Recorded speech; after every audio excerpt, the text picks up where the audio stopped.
Common mutual fund investors एक common question, एक normal question करता है कि which mode of investment is better, it is SIP और लमसम। मैं व्यक्तिगत रूप से सामान्य तौर पे एसआईपी मोड ऑफ इन्वेस्टमेंट की एडवोकेसी किया करता हूँ। इसका एडवोकेसी करने का एक मुख्य कारण है कि आज के दिन में चूंकि आप कॉमन इन्वेस्टर्स हैं, आपके पास समय का थोड़ा अभाव है, समय नहीं है जो कि आप रिसर्च कर सकें इस पर, और न ही आपको इक्विटी मार्केट के मूवमेंट का ज्ञान है। यदि आपके साथ भी ऐसा है तो बेहतर है आप भी एसआईपी मोड ऑफ इन्वेस्टमेंट को ही फॉलो करें, उसको ही अपनाएं। लेकिन हो सकता है कि आपके पास थोड़ा समय भी है और आपको स्टॉक मार्केट का मूवमेंट का ज्ञान है। स्टॉक मार्केट के मूवमेंट का ज्ञान specially in case of lump sum का मतलब एंट्री का टाइम राइट होना चाहिए और एग्जिट का टाइम भी राइट होना चाहिए। लेकिन राइट टाइम क्या है स्टॉक मार्केट में, इक्विटी मार्केट में इंटर करने का, इसको पता करना बहुत मुश्किल है। इसीलिए मैं ये कहता हूँ कि आप यदि एसआईपी और लमसम के बारे में यदि आप चूज करना हो इन दोनों के बीच में तो एसआईपी को ही चूज करें। लेकिन लमसम के अपने एक फायदे हैं, यदि राइट टाइम में आपने एंट्री कर ली तो उसका रिटर्न एसआईपी के रिटर्न से काफ़ी बेहतर होता है। क्योंकि एसआईपी और लमसम दोनों की अपनी अपनी विशेषताएं हैं depending upon the types of investors. तो क्यों नहीं एक ऐसा कॉम्बिनेशन निकाला जाए, एक ऐसा कॉम्बिनेशन को फॉलो किया जाए जिस कॉम्बिनेशन में हमें एसआईपी का भी एडवांटेज मिले और लमसम का भी एडवांटेज मिले। तो आज हम चर्चा करेंगे उसी डेडली कॉम्बिनेशन की कि एक ही फंड में यदि एसआईपी मोड ऑफ इन्वेस्टमेंट भी हम फॉलो करें और इसके साथ साथ डिपेंडिंग अपॉन सर्टेन फैक्टर्स हम लमसम भी ऑन डिफरेंट ओकेजन्स भी यदि इन्वेस्ट करें तो हम देखेंगे कि आखिर ये डेडली कॉम्बिनेशन जो एसआईपी और लमसम का है ये करने से क्या कुछ फायदे हैं या फायदे नहीं हैं।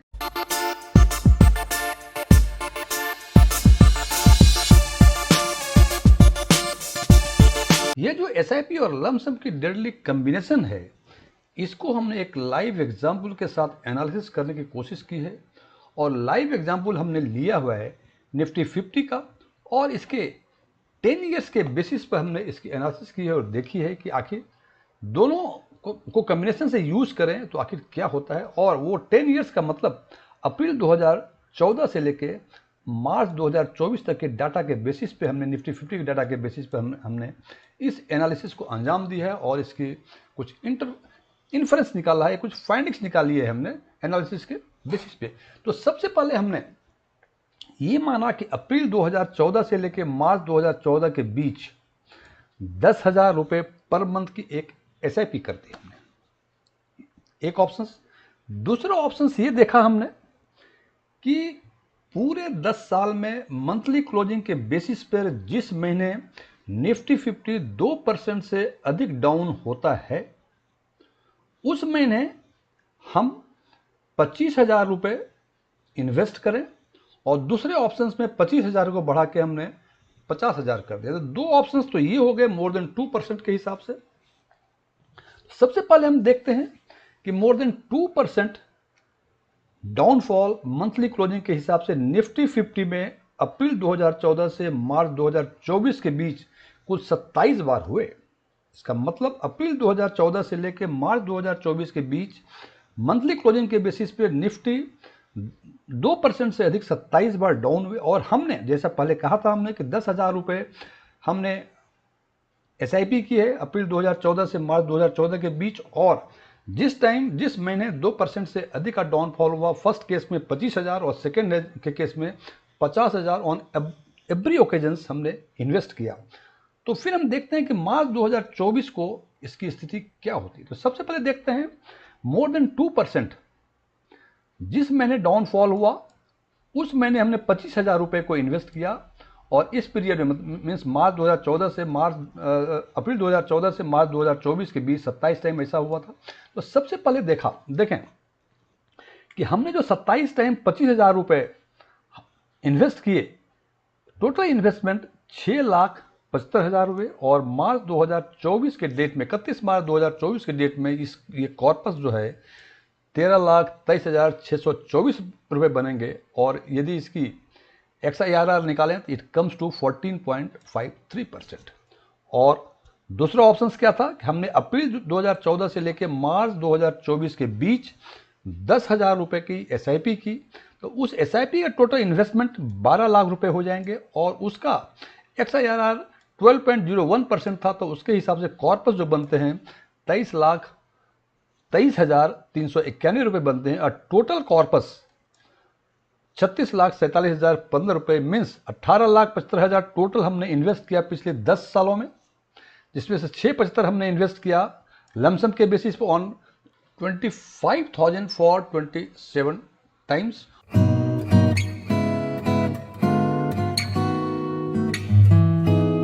अब बात करते हैं दूसरे सीनियर की। इस सीनियरियो में केवल एक ही चीज किया हुआ है हमने कि यहाँ जो 25,000 हर ओकेजन पे था वो बढ़ा के हमने 50,000 कर दिया है, और इस हिसाब से यदि 27 बार हम 50,000 रुपये जमा करेंगे ऑन डिफरेंट ओकेजन्स, जबकि निफ्टी 50 मंथली क्लोजिंग के हिसाब से मोर देन 2% का डाउन हुआ था, तो देखते हैं कि ये लमसम का इन्वेस्टमेंट, टोटल इन्वेस्टमेंट 23,50,000 हो जाएगा और इसका कॉर्पस 26,47,248 रुपये हो जाएंगे। और देखेंगे कि XIRR यहाँ भी 14.53% है, यहाँ भी 14.53% है, इसमें कोई फर्क नहीं हुआ है। और SIP लास्ट 10 ईयर्स अप्रैल 2014 से लेकर मार्च 2024 के बीच 10,000 रुपये पर मंथ के हिसाब से 12 लाख, और सेम जो यहाँ 23,23,391 यहाँ हुए थे वही 23,23,391 यहाँ है, बिकॉज कि XIRR दोनों ही केस में बराबर है। लेकिन यहाँ हम देखते हैं कि फर्स्ट केस में 13,50,000 का जो XIRR है 14.53% है, यहाँ भी 14.53% है,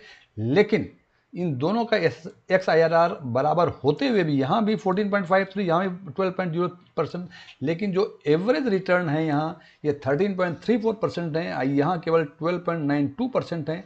इसका एक ही कारण है कि यहाँ जो आउट ऑफ 8,75,000 6,75,000 जो जमा किया था हमने, ये टोटल इन्वेस्टमेंट का केवल 36% बनता है, जबकि यहाँ जो है सेम XIRR में यहाँ जो परसेंटेज है ये बनता है 52.94%। इसीलिए यहाँ ओवरऑल रिटर्न जो है 13.34% आया इंस्टीड ऑफ 12.92% जो प्रीवियस केस में आया था।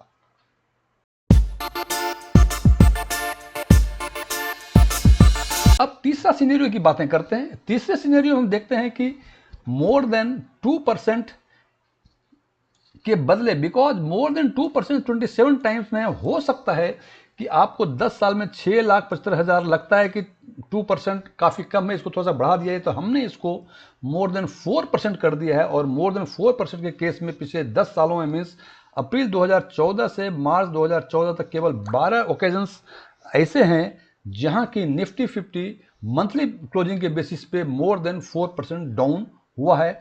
और उस बेसिस पे यदि हम इन्वेस्टमेंट करें 12 times at the rate of 25,000 पर ओकेजन, तो जो लमसम का इन्वेस्टमेंट होता है it comes to 3 lakh rupees. First case में देखा था 675 हो रहे थे, यहाँ 3 लाख हुए, और उसका कॉर्पस जो बनेगा 13.73% के हिसाब से इट कम्स टू 6,77,838। और SIP वही 10,000 रुपये per month for last 10 years, जिसका कि XIRR 12.01% था, तो इसका जो कॉर्पस है सेम 23,23,391 रुपये। तो थर्ड वाले ओकेजन्स में इस सिनेरियो में हम देखते हैं कि टोटल इन्वेस्टमेंट जो है वो 15 लाख के बनते हैं, और उनका corpus as on 31 March 2024 it comes to 30,01,229। और जब इसका ओवरऑल हम निकालते हैं रिटर्न, तो हम देखते हैं कि इट कम्स टू 12.35%। अब इस 25,000 को बढ़ा के हम 50,000 कर देते हैं, तो इस केस में हम देखते हैं कि total investment through lump sum it comes to 6 lakh investment होते हैं, और उसका कॉर्पस 31/4/2014 को ये होता है 13,55,676 रुपये। और इनका XIRR भी 13.73% होगा जो कि फर्स्ट केस में था, और SIP 12 लाख, इनका 12.01% XIRR जो इन चारों ही केस में है। तो फोर्थ सिनेरियो में हम देखते हैं कि टोटल इन्वेस्टमेंट 18 लाख हुआ, उसके 31/3/2024 को टोटल कॉर्पस 36,79,067%। और यदि इसके इन्वेस्टमेंट ओवरऑल रिटर्न की बातें करें इट इज 13.44%, जबकि सेम 4% में थर्ड सिनेरियो में ये 12.35% था, यहाँ 13.44% हुआ।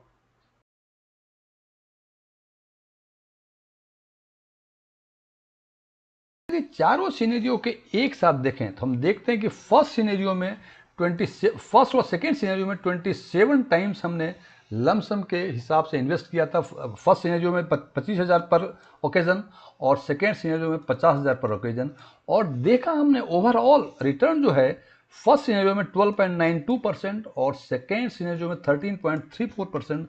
तो एक बातें समझ में आती हैं हमें कि यदि पर ओकेजन इन्वेस्टमेंट का अमाउंट बढ़ा दें तो उसका रिटर्न जो है, यहाँ देखा 25 से हमने 50 कर दिया तो 12.92% से 13.34% होगा। तो अपनी सामर्थ्य के हिसाब से यदि आप लमसम का जो डिफरेंट ओकेजन्स पे, डिफरेंट डाउनफॉल पे जो हम इन्वेस्ट करते हैं वो यदि बढ़ाएंगे तो शायद हमें बेहतर रिटर्न होगा इन द सेम सिचुएशन, जबकि निफ्टी का कोई सिचुएशन चेंज नहीं हुआ है। थर्ड फोर्थ में यदि देखते हैं तो एक डिफरेंस होता है, क्योंकि 27 टाइम जब किए थे तो फर्स्ट सिनेरियो में 12.92% था, लेकिन जब हमने 12 टाइम्स ही किया मीन्स इसका डाउनफॉल का जो रेट था वो अधिक बढ़ा दिया, तो कम टाइम में मोर देन 4% डाउन हुए थे। तो यहाँ देखते हैं कि इनका रिटर्न जो है ये कम हो गया, 12.35% हो गया, जबकि फर्स्ट सिनेरियो में इट वाज 12.92%। इसका मतलब यदि 2% से कम करके यदि 1% कर दें, यदि हम depending upon your situations, your ability to invest on different occasions as lump sum, काहे कि यदि जैसे 1% कहेंगे हो सकता है ये 50 टाइम या 60 टाइम्स हो जाए, तो निश्चित रूप से आपको 6.75 के बदले अधिक पैसे इन्वेस्ट करने पड़ेंगे, वो सामर्थ्य के हिसाब से है। तो जैसे जैसे मोर देन ये डाउनफॉल का रेट कम करेंगे आपका रिटर्न जो है बढ़ता जाएगा। बिकॉज यहाँ देखा कि 2% जो 27 बार था तो 12.92%, 12 टाइम्स किया आपने सेम अमाउंट तो इट कम्स टू 12.35%। और उसी हिसाब से यदि हम देखते हैं मोर देन 4%, जहाँ 12 बार 50,000 किया तो यहाँ आता है 13.44%। तो इन चारों को एक साथ देखने से ये हम कह सकते हैं, पहला कि डेडली कॉम्बिनेशन में फ़ायदा है हमें। नंबर 2, यदि लमसम जितनी बार उस पीरियड में अधिक नंबर ऑफ टाइम्स जमा करेंगे आपको रिटर्न अधिक मिलेगा, ये बात तो तय हो गई।